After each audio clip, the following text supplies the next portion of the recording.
Welcome back to English in the Wild, where we find real English in the real world and figure out exactly what it means, why it works, and how you can use it yourself. I'm Sarah. Last time we looked at three little words out of order and discovered they can mean a broken machine, a wrong sequence, or something socially unacceptable. If you missed it, go back and listen. It's a good one. Today we're going somewhere new. We're going to a bar. Imagine this. You sit down, you order a drink, the bartender brings it over and smiles. And then they say, "This one's on the house." On the house? You look around, you look at the ceiling, nothing unusual. So what does it mean? It means the drink is free. On the house means paid for by the establishment, the bar, the restaurant, the cafe. You don't owe anything. It's a gift from the business. And here is the interesting part. Why the house? In English, house has an old second meaning. In the world of business and entertainment, the house is the establishment itself, the place, the management, the owners. You'll hear it in theaters, the house lights, the house is full. You'll hear it in casinos, the house always wins. And you'll hear it in bars and restaurants. This one is on the house. So when someone says it's on the house, they're saying the establishment is paying, not you. Now let's practice that. I'm going to say the phrase and I want you to repeat it after me. Say it out loud. That's the whole point. On the house. Good. Again, on the house. One more time, naturally. On the house.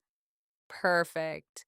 Now, the interesting thing about this phrase is how it travels. You'll hear it in restaurants when the manager sends over a free dessert because there was a delay with your meal. You'll hear it at corporate events when drinks are included in the ticket price.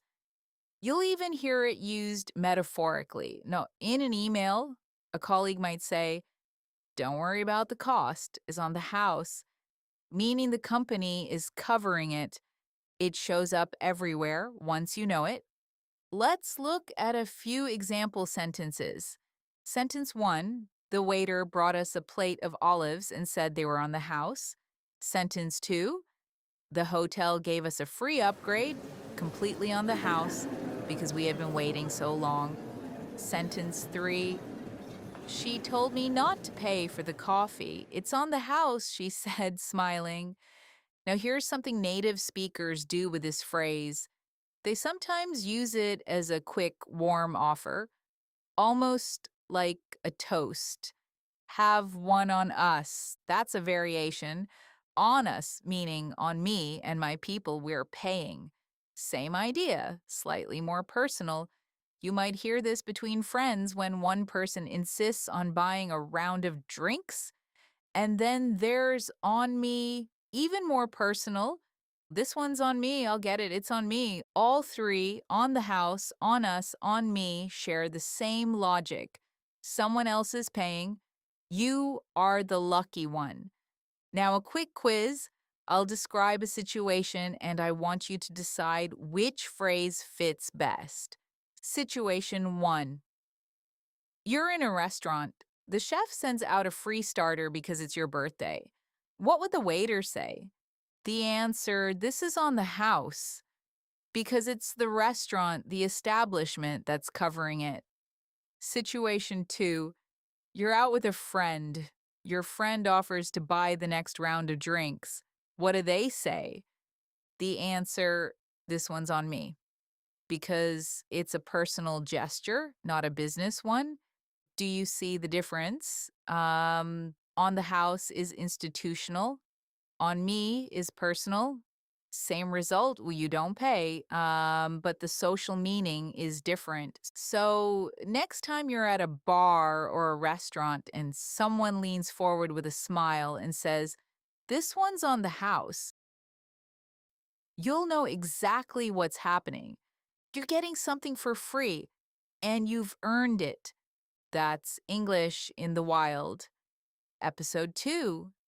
Every episode, one real piece of language found in the world, pulled apart, and handed back to you. If you spotted any English in the wild this week, a phrase on a menu, a line from a show, something a colleague said that confused you, drop it in the comments. It might just become a future episode. I'm Sarah. See you in the wild.